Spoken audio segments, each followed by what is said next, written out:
Hi, welcome back. In this particular lesson, we're going to submit a metagenomic binning job from reads.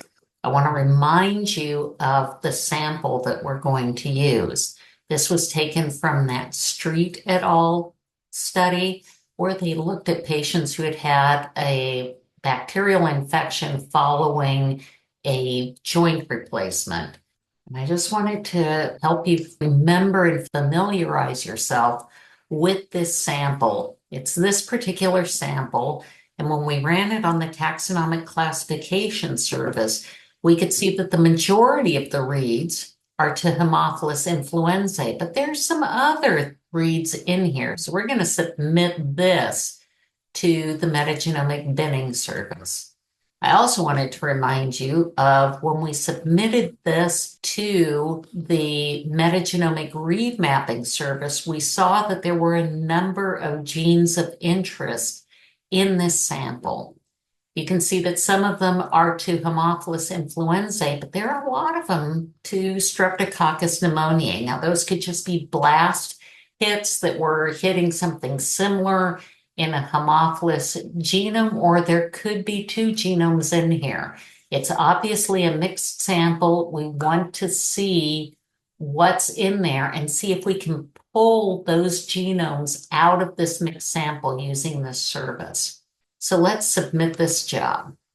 And to do that, I want to go into Tools and Services, and then under Metagenomics, click on Metagenomic Binning.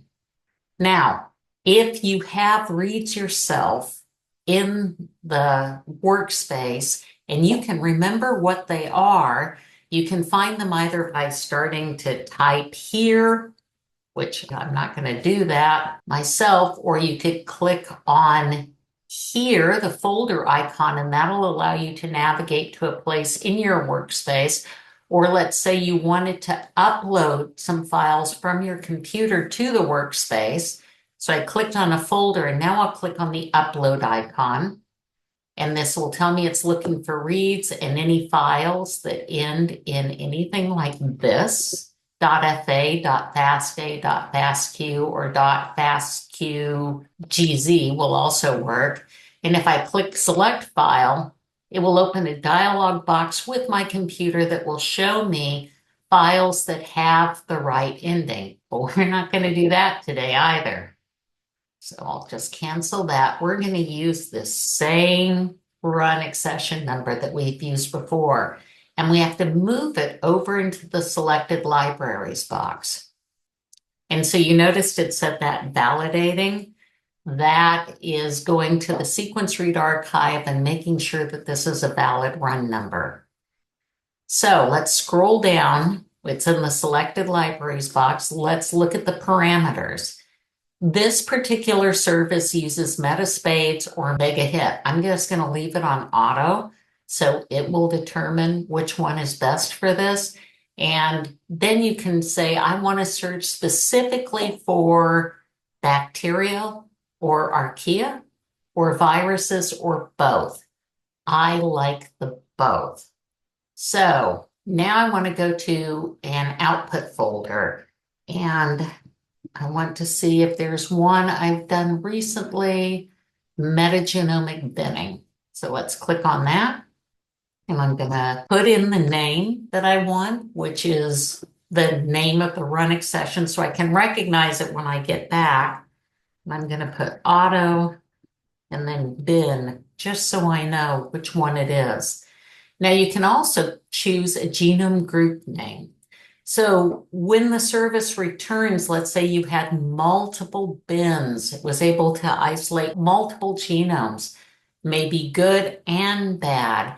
You can unite those all using this group name so that you can find it easily. And you might want to do this, like let's say you're working on something and you wanted to get all the genomes. Let's say it's a wastewater sample or something like this. You wanted to get all the genomes that came from this particular thing, so you didn't have to try to find it within your workspace. This is a good way to do that. And so I'm going to put that name there and paste it in. Now let's click on Advanced and look at that. And that has a couple of things here. This one, which seems incomprehensible, disabled search for dangling contigs decreases memory use. Okay, what does that actually mean? When it's trying to do an assembly, often when it has all the contigs, it will look for ends and try to line up ends of different contigs so it can join them together. This is really memory intensive, and if you're just in a hurry, go ahead and disable that. But I always leave it on because to me, the fewer contigs, the better. The other thing, you can adjust the minimum contact length and the minimum contig coverage. And then once you've filled in all of these things, here is the submit button. So let's click on that and submit this job. And it tells me it's submitting the job, and then it says it's been successfully submitted, and we can follow that on the jobs page. Now, these are read files. Generally, assembly takes a while, so don't expect it in the next hour. Maybe today, and it all depends on what the queue is, but we're going to come back in the next lesson. We're going to do a really quick one about submitting when you already have an assembly. Thanks. Bye.